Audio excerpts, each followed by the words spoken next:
찬양대의 귀한 찬양처럼 늘 하나님을 찬양하고 외칠 수 있는 복음의 파수꾼들이 되게 도와주옵소서. 이 시간도 말씀하옵소서. 부족한 저희들이 듣겠나이다. 예수님의 이름으로 기도드립니다. 아멘. 여러분, 이 세상을 살아가다 보면 부러운 사람들이 참 많이 있죠. 어떤 사람이 부러우시던가요? 저는 살아보니까 돈 많은 사람들이 부럽더라고요.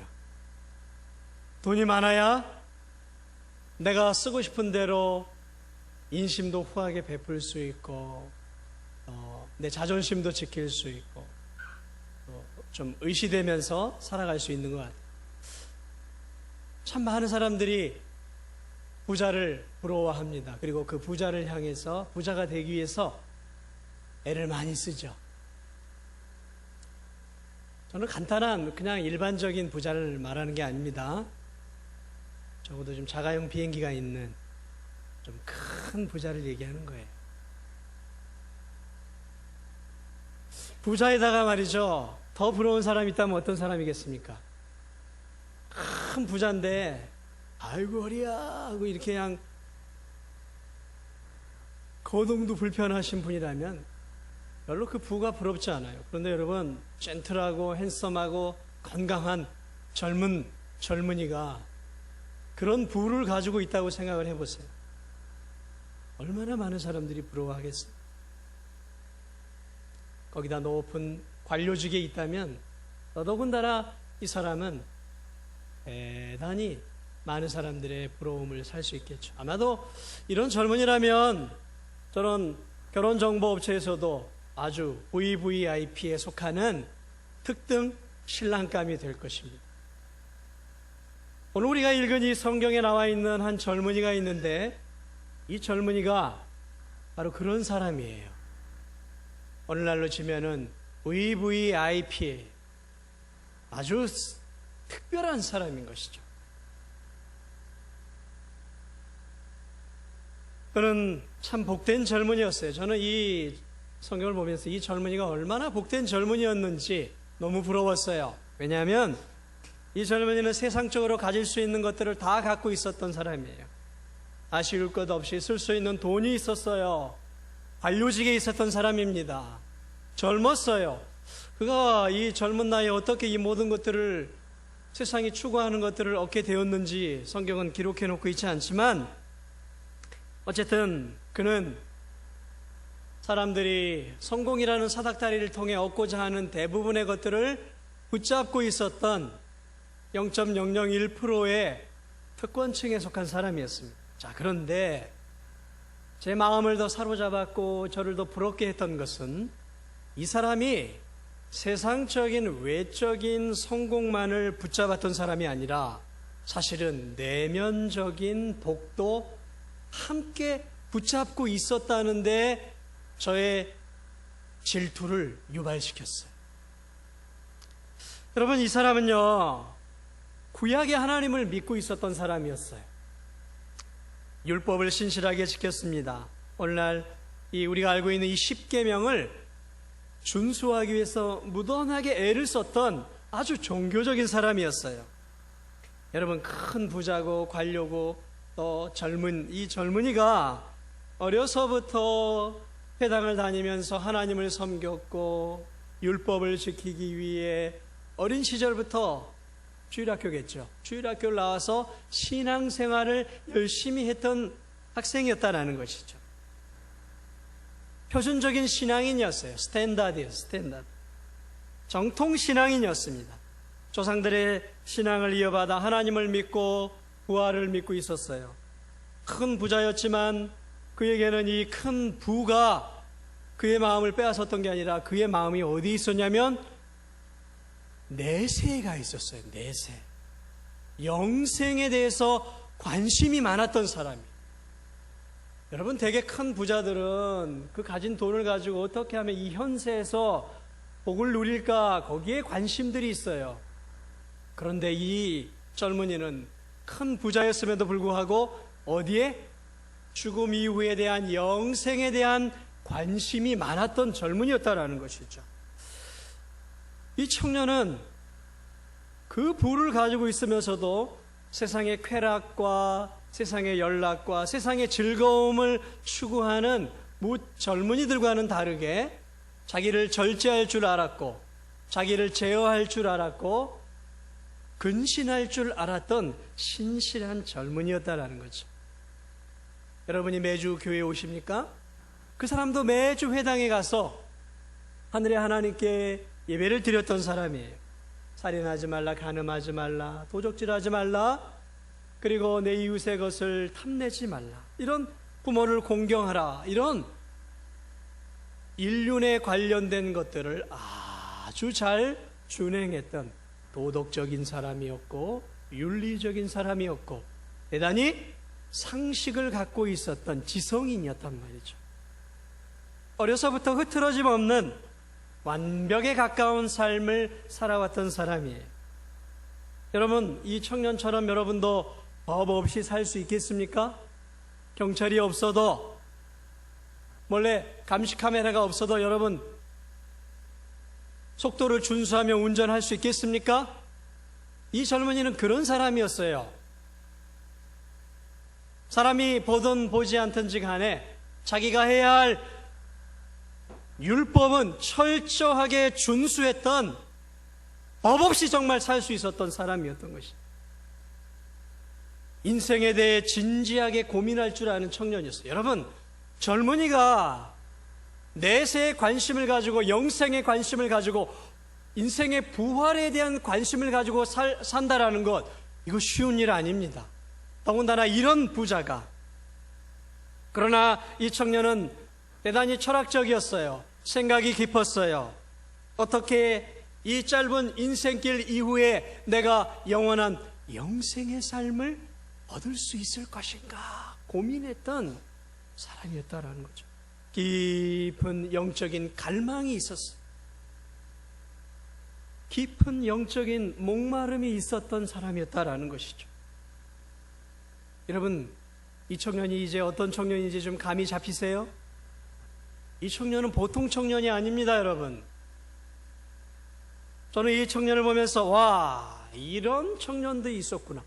완벽에 가까운 것을 다 가지고 있었던 청년이었던 것이죠. 세상적으로 또 신앙적으로 흠이 없었어요. 나무랄 만한 게 없었어요. 아마도 이런 청년이 우리 교회에 있었다면 제가 보기에 야, 저 청년은 미래 장로감이다라고 말할 수 있는 그런 청년.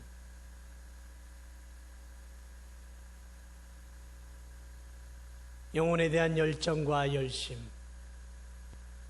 뭐 하나 부족함이 없었던 청년입니다.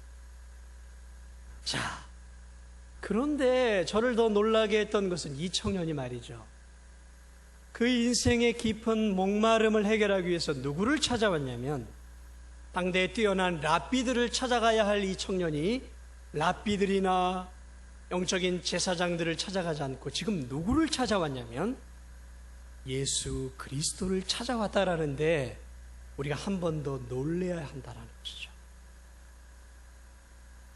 인생의 목마름, 영혼에 대한 갈급함을 해결받기 위해서 이 사람이 찾았던 것이 누구였어요? 예수 그리스도였어요. 예수 그리스도. 그 예수 그리스도께 오늘 성경에 보면 이가 달려왔다 그랬어요. 그리고 이 지체 높은 양반이, 이 젊은이가 말이죠, 무릎을 꿇어요. 예수 그리스도 앞에. 당시 예수님은 아무런 권력을 갖고 있었던 사람이 아니었습니다. 그런데 그 예수 그리스도 앞에 오늘 무릎을 꿇습니다. 그리고 자신의 신분에도 불구하고 예수 그리스도께 깊은 존경과 명예를 올려드리면서 자신의 고민에 대한 질문을 던집니다. 그 질문이 무엇입니까? 예수 선생님, 내가 어떻게 해야, 무엇을 해야 구원을 얻을 수 있겠습니까? 구원의 문제를 해결해 줄 수 있는 예수 그리스도께 나와 무릎을 꿇고 내가 어떻게 해야 영생을 얻을 수 있겠습니까? 라고 질문을 던졌다라는 거죠. 여기까지 여기까지는 최고예요.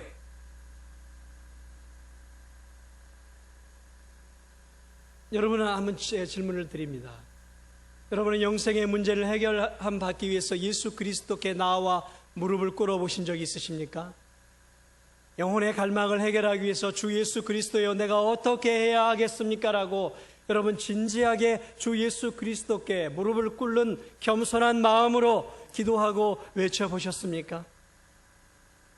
이 청년처럼 천국을 가고 싶은 열망이 여러분에게 있으십니까? 그런 열망이 여러분에게 있으세요?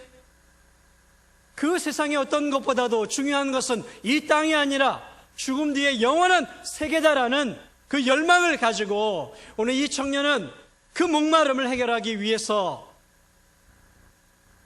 위대한 랍비들이 있었음에도 불구하고 오늘 이 주 예수 그리스도 앞에 달려와 자신의 신분에도 불구하고 무릎을 꿇고 그분 앞에 영생에 대한 질문을 던지고 있다라는 것이죠.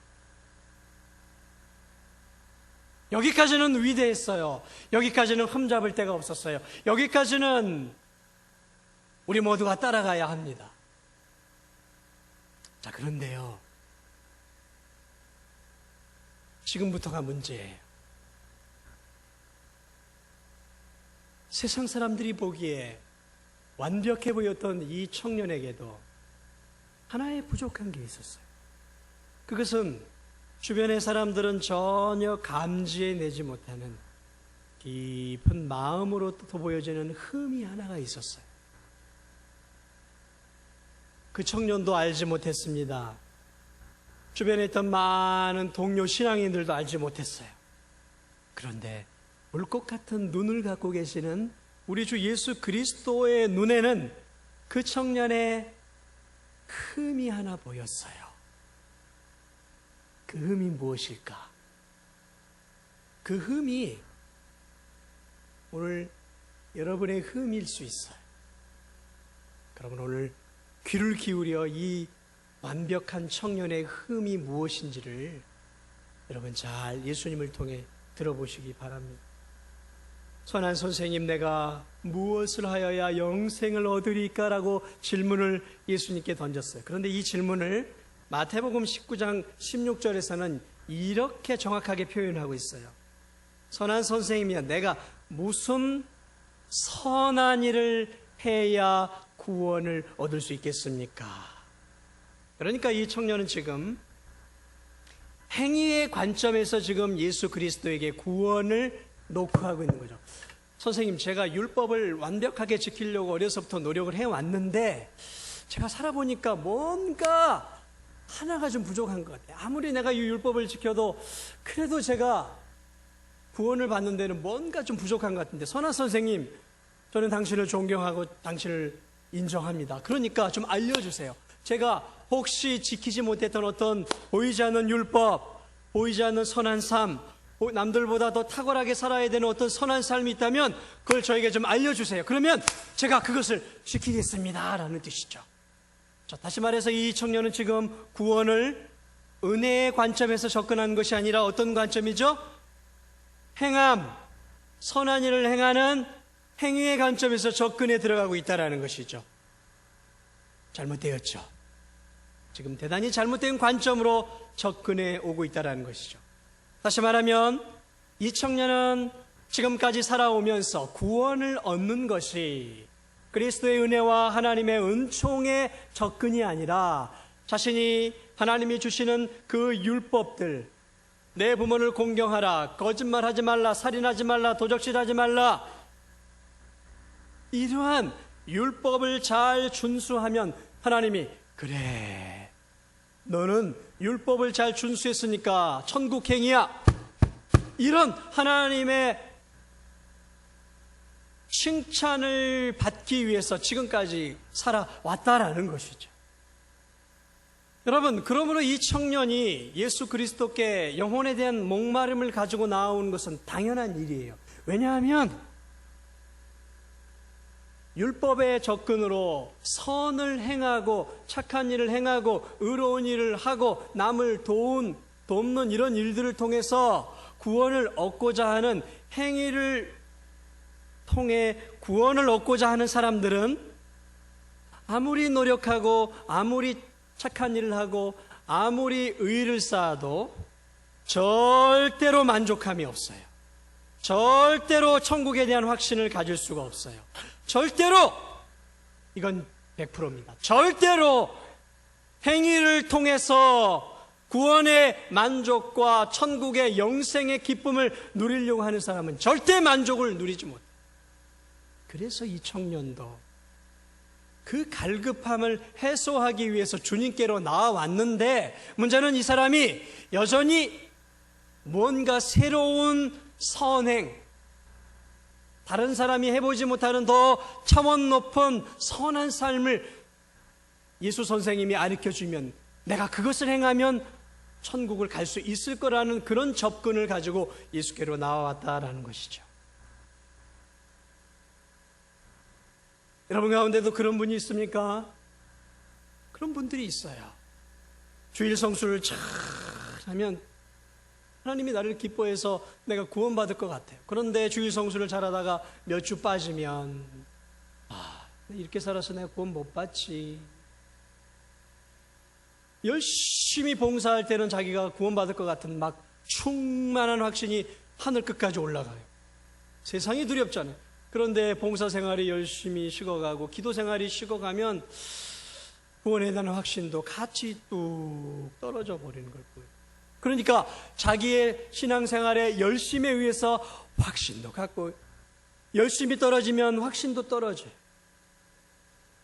자기에 의해서 왔다 갔다 막 10년 20년 그러는 거예요.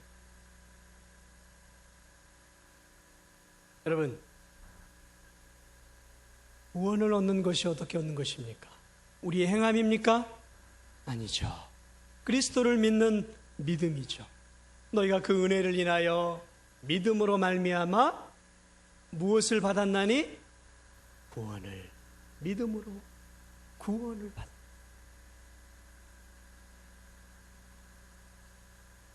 자, 그러면 예수님이 뭐라고 이 말씀을 하셔야 되죠? 야, 이 녀석아, 구원이란 나를 믿는 믿음 아니겠냐? 나를 믿어라. 이렇게 대답을 해야 되죠, 예수님이. 그렇죠? 그런데 오늘 예수님이 뭐라고 대답을 하십니까? 나를 믿어라, 이 녀석아. 내가 길이고 진리고 생명이다라고 말씀하셨나요? 아니요. 행함으로 욕을 하니까 예수님이 뭐라고 하냐면요, 행함 쪽으로 지금 답을 주고 있어요. 뭐라고 그러십니까? 그래, 그러면 네가 율법을 잘 지켰느냐? 그렇지? 예수님, 제가 이 청년이 생기가 돌아요. 예수님, 제가 율법을 어려서부터 유치원 때부터 초등학교, 중고, 청 열심히 지켰죠, 예수님. 그래, 네가 참 잘했구나.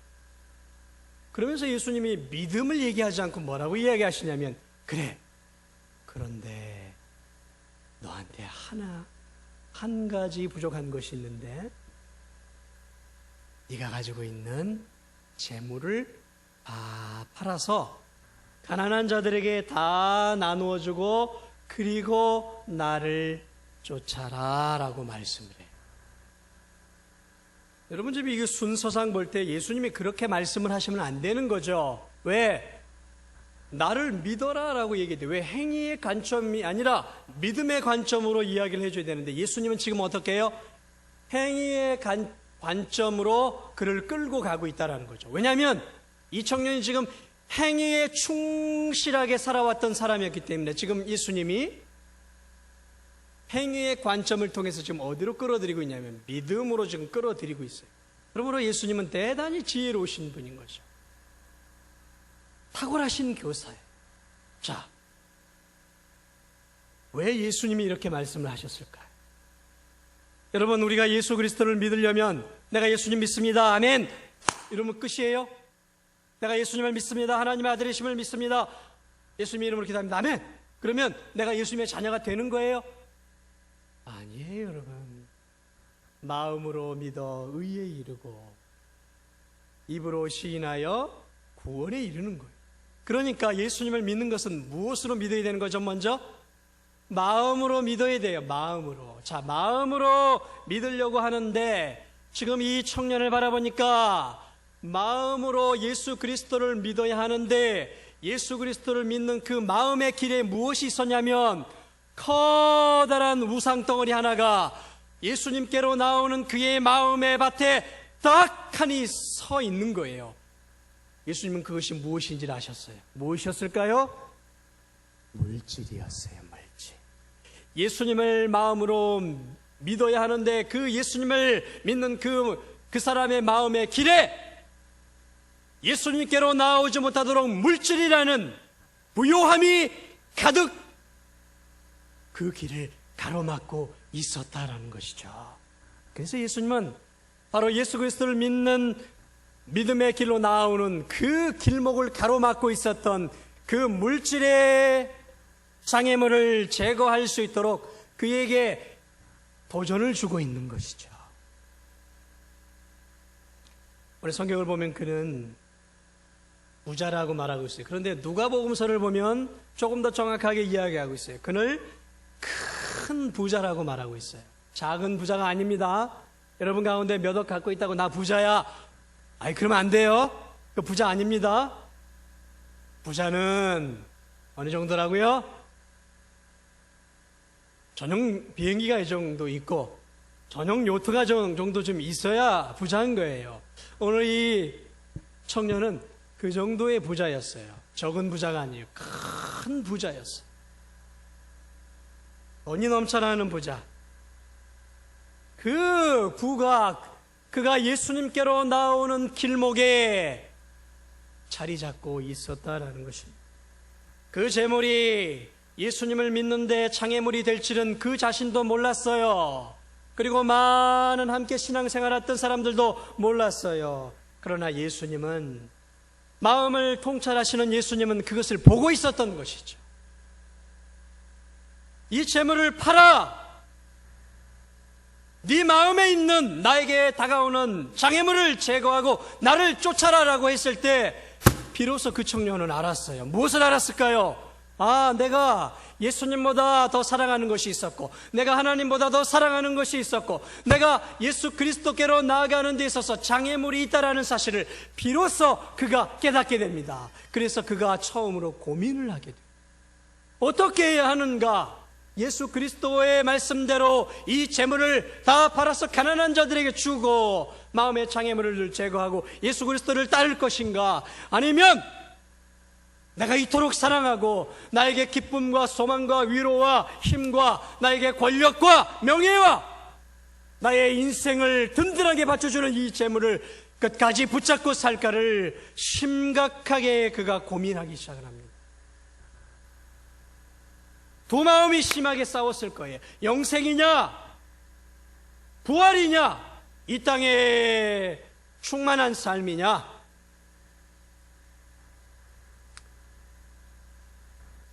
결론을 우리는 알고 있습니다. 안타깝게 이 청년은 영생을 포기합니다. 물질을 사랑해서 그 물질을 그냥 붙잡고 영생의 문 영생이 되시는 주 예수 그리스도 앞에서, 예수 그리스도 앞에 천국의 문을 두드려 놓고 예수 그리스도께서 천국의 문을 열어주시면서 자, 일로 들어와라 이것만 버리고 했는데 그 영생의 문 앞에서 그는 물질을 붙잡고 뒤돌아가 버렸어요. 뒤돌아가 버렸다라는 것이죠. 너무 안타까운 일이지 않습니까? 이런 청년이 없었어요. 이렇게 내외적으로 완벽한 청년이 없어요. 그 마지막 결정적인 그 순간에 물질을 버리고 나를 따르겠느냐라는 그 질문 앞에 그는 자신이 얼마나 물질을 사랑했고 그 자신이 얼마나 물질주의자였던 것을 깨닫게 되고 그리고 그는 돌아서게 됩니다. 여러분, 이 예수님의 이 질문은 오늘 우리에게도 던지는 질문이에요. 여러분, 이 질문은 대단히 중요한 질문이에요. 이 질문은 단순하게 내가 예수님을 믿습니다, 아멘 하는 그런 차원의 믿음을 우리 주님이 우리에게 요구하는, 입술에 믿음을 요구하는 것이야. 전심을 다해 네가 나를 따르느냐, 이것이 믿음이다라는 것을 우리에게 보여주고 있는 거예요. 여러분이 예수님을 믿으십니까? 정말 예수님을 믿으세요? 한번 보겠습니다. 정말 여러분들이 예수 그리스도를 믿고 있는지. 오늘 이 사람이 사랑했던 것이 무엇이었어요? 물질이에요. 물질. 오늘 대부분의 사람들이 가장 많이 사랑하는 게 이 물질이에요. 가난한 사람도 물질을 사랑해요. 평범한 사람도 물질을 사랑해요. 부자도 물질을 사랑해요. 물질을 초연할 것 같죠? 안 그래요. 더 집착해요. 이 사람에게 있어서 우상이 무엇이었을까요? 물질이었어요. 물질. 돈이에요. 돈. 오늘 이 뉴스를 틀어보세요. 신문을 보세요. 무엇 때문에 사건 사고가 일어나고 있는가? 다 그 중심에는 물질 사랑이에요. 물질 사랑. 얼마나 이 청년도 물질을 사랑했는지 모릅니다. 여러분, 하나님이 주신 이 물질을 사랑하고 예수님도 사랑하면서 이 두 마리 토끼를 한꺼번에 여러분은 잡을 수 있을 거라고 믿으십니까? 영생이라는 선물도 얻고, 이 땅을 사랑해서 부도 축적하고, 이 땅에서 단맛도 즐기고, 천국에서의 천국의 부유함도 즐기고, 이 두 마리 토끼를 나는 어떻게 쓰지, 다른 사람은 몰라도 예수님은 그렇게 말씀하셔도 나는 이 두 마리 토끼를 다 쫓아 잡을 수 있다라고 여러분 가운데 생각하고 있습니까? 그런 성도들이 있어요. 여기서도 돈 엄청 벌고 마음껏 즐기면서도 영생도 얻으면 되겠죠. 마태복음 6장 24절은 이 청년과 같은 성도들을 향해 주시는 주님의 말씀이에요. 한 사람이 두 주인을 섬기지 못할 것이니 혹 이를 미워하고 저를 사랑하거나 혹 이를 중히 여기고 저를 경히 여김이라. 너희가, 따라하겠습니다, 하나님과 재물을 겸하여 섬기지 못하느니라. 하나님과 물질을 어떻게 해요? 겸하여 섬기지 못한다 그랬어요. 오늘 예수님은 하나님과 동등되게 지금 무엇을 놓고 있어요? 물질을 놓고 있단 말이에요. 물질은 우리의 발 아래에 있는 게 아니에요. 물질은 예수님이 볼 때 자기와 사람들에게 동등된 위치에 있었다라는 거죠. 우상의 반열에 있었다라는 것이죠. 여러분, 종이 한 명이 있는데 주인이 두 명이에요. 그런데 한 명의 주인은 밭을 가려고 해요. 한 명의 주인은 논을 가려고 해요. 그러면 이 종이 어떻게 하겠습니까? 논을 갈든 밭을 갈든 한 사람만 따라가야 하는 거예요. 두 주인을 따라갈 수 없는 거예요. 돈은 우리에게 이렇게 이야기합니다. 야, 확실하게 나를 따라와! 돈이 여러분에게, 아니 우리에게 이렇게 얘기합니다. 확실하게 나를 따라와. 내가 너의 성공을 보장해 줄게. 너의 행복을 보장해 줄게. 너의 남은 노후를 보장해 줄게. 너의 행복을 내가 보장해 줄게. 너의 남은 생애, 가족의 행복, 가족의 기쁨을 보장해 줄게. 돈이 우리에게 이렇게 이야기해요. 그러니까 나를 따라와. 나만 따라와. 나에게 집중해. 나에게 헌신해. 나에게 최선을 다해. 라고 우리에게 요청을 하고 있어요. 그래서 수많은 사람들이 이 돈을 향해서 돈만을 따라가는 거예요. 왜? 돈을 따라가면 거기에 진정한 행복이 있고, 돈을 따라가면 거기에 진정한 만족이 있고, 돈을 따라가면 거기에 내가 꿈꾸고 하자 하는 모든 기쁨이 있다라고 생각하고 돈을 따라가고 있어요. 돈이 우리에게 요구하는 건 그거예요. 야, 예수님도 믿고 나도 좀 따라와. 이게 아닙니다. 돈은. 이 청년은 바로 이 돈이라는 우상을 숭배하며 살아왔던 인생이었던 거예요. 그러면 그가 율법을 지켰던 것은 무엇이었을까요? 그것은 그러한 것들을 지킴으로 자기가 위안을 얻고 이것도 행하면서 구원도 얻고자 하는 얄팍한 마음을 갖고 있었던 거죠. 다시 말하면 하나님에 대한 사랑이 없었어요. 이 사람은 하나님을 사랑하지 않았던 사람이에요. 뭘 사랑했어요? 돈을 사랑했어요. 또 무엇을 사랑했어요? 나를 사랑한 거예요. 나를 사랑했다고요. 결국 돈을 사랑하는 것도 누구를 사랑하는 거예요? 나를 사랑하는 거예요. 왜? 내 행복, 내 만족, 내 기쁨 다 나예요. 나. 예수님은 그걸 보았던 거예요. 철저한 자기 사랑. 그가 재물을 버리지 못했던 게 뭐예요? 나를 사랑했기 때문에. 그리고 이 재물이 나를 행복하게 해줄 거라고 믿었기 때문에. 그러므로 이 청년에게 있어서 우상은 물질이었던 것이 물질의 노예였어요. 정확하게 표현하면 물질의 종이었어요. 그런데 그는 자기를 몰랐던 것이죠. 예수님이 그것을 드러내 주었던 것. 여러분은 어떻습니까? 여러분은 어때요? 나는 아니라고요. 이 진리의 말씀으로 예수님이 여러분에게도 질문을 던졌을 때 우리 가운데 얼마나 자유로운 사람이 있을까요? 마태복음 6장 21절은 이렇게 얘기합니다. 네 보물이 있는 그곳에 네 마음도 있다라고 그래요. 네 보물이 있는 곳에 네 마음도 있다 그랬어요. 무슨 말이에요? 네가 그렇게 물질을 사랑하면 네 마음이 물질에 있다라는 거죠. 당연히 물질에 있었으니까 영생보다는 그가 물질을 따라 세속적인 삶으로 나아간 것 아니겠습니까? 여러분은 무엇을 더 사랑하고 있고 무엇을 더 애착을 갖고 있습니까? 솔직하게 여러분이 애착을 갖고 있는 게 무엇인지 한번 살펴보세요. 이것을 확실하게 짚고 넘어가지 않으면 여러분 마지막 순간에 피눈물 나는 일을 겪을 수 있어요. 하나님의 존전 앞에 섰을 때 피눈물 나는 어려움을 겪을 수 있다는 사실을 여러분 기억해야 합니다. 여러분 무엇을 더 애착을 갖고 있습니까?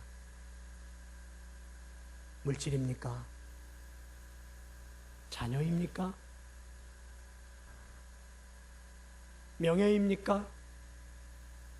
자존심입니까? 어떤 사람은 골프예요, 골프.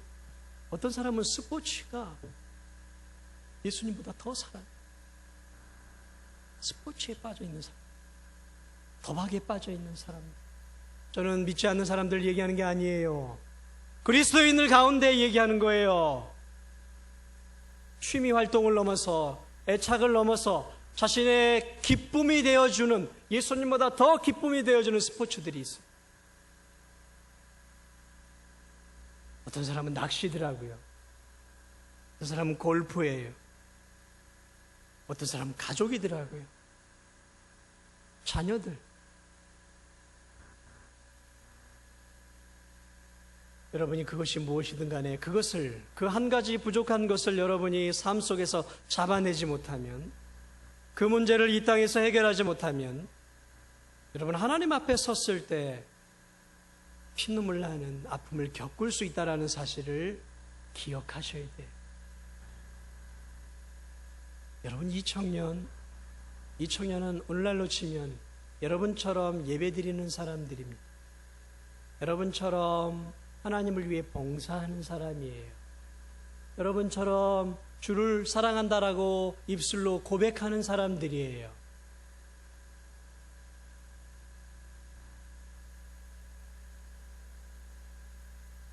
한 가지가 부족했던 사람. 모든 걸 갖고 있었어요. 그런데 이 작은 한 가지를 가지고 있었어요. 작은 거였어요. 그런데 이 작은 것 때문에 이 청년은 모든 걸 잃어버린 사람이 되고 말았어요. 세상의 모든 것을 갖고 있었지만 이 작은 것 하나 때문에 그는 영생이라는 것을, 가장 소중한 것을 잃어버리는 가장 바보 같은 선택을 하고 말아요. 작은 것이었는 줄 알았는데 작은 게 아니었던 거예요. 사소한 것이라고 여긴 줄 알았는데 사소한 것이 아니라 그의 영원한 운명을 바꾸어 버리고 말았어요. 내가 사랑하는 거 하나, 이거 별거 아닌 것처럼 여길 수 있습니다. 아니에요. 내가 사랑하는 이 작은 것 하나가 내가 주 예수 그리스도께로 가고 천국으로 가는 길을 막고 있다면, 그것이 아무리 작아도, 그것이 아무리 사소해도 여러분의 영원한 운명을 바꾸어 놓을 수 있다는 사실, 오늘 이 젊은이는 우리들에게 가르쳐주고 있어요. 결론을 말씀드립니다. 이 청년은 오늘 우리 교회에서 보면 장로감이 될 수 있는 신앙인이었다라는 사실이에요. 세상적으로 성공했어요. 교회 안에서도 성공했어요. 그러나 남들이 보기에는, 우리가 보기에는 가장 하나님의 복을 많이 받은, 하나님의 가장 큰 복을 받은 큰 믿음의 사람으로 보일 수 있었다라는 것이죠. 그런데 문제는 하나님의 관점, 하나님의 눈으로 보니까 그는 우리가 보기에는 최고의 믿음을 가진 사람이었지만 그는 영생으로부터 가장 멀리 있었던 사람이었다라는, 여기에 충격이 있고 여기에 다시 한번 우리의 신앙을 점검해 봐야 할 중요한 이유가 있다라는 것입니다. 한 가지 부족한 것, 한 가지 부족한 것, 그것을 나의 삶 속에서 찾아내시기 바랍니다. 여러분 삶 속에서 한 가지 부족한 것, 하나 더 버려야 할 것들, 예수님을 따르기 위해서 버려야 할 것들이 무엇인지를 찾아내세요. 그것을 찾아내지 못하면 나중에 후회할 수 있습니다. 그 한 가지 부족한 것, 이것을 발견했다면 그것을 버릴 수 있어야 돼요. 누굴 위해서? 주님을 따라가기 위해서 버릴 수 있어요. 그것이 물질입니까? 명예입니까? 권력입니까? 그것이 무엇인가? 버릴 수 있어요. 버릴 수 있어요. 비용을 계산할 수 있어야 된다는, 주님을 따르기 위해서 버릴 수 있어요. 누구든지 나를 따라오려거든 자기를 부인하고 자기 십자가를 지라. 누구든지 나를 따라오려거든 자기를 부인하고 자기 십자가를 지고 나를 따를 것이니라. 부인할 수 있는 신앙, 예수님보다 더 사랑하는 것을 부인하고 버릴 수 있는, 그리고 내게 맡겨준 주님의 귀한 사명을 짊어지고 힘들지만 믿음의 길을 걸어갈 수 있는 여러분들이 되시기를 소망합니다. 이 어리석은 부자처럼, 이 어리석은 청년처럼 마지막 그 순간에 주님으로부터 너는 아니야 라는 안타까운 판정을 받지 않는 그런 여러분들이 다 되시기를 주 예수 그리스도의 이름으로 부탁을 드립니다. 축원합니다. 찬송가 우리 94장 찬양 드리겠습니다.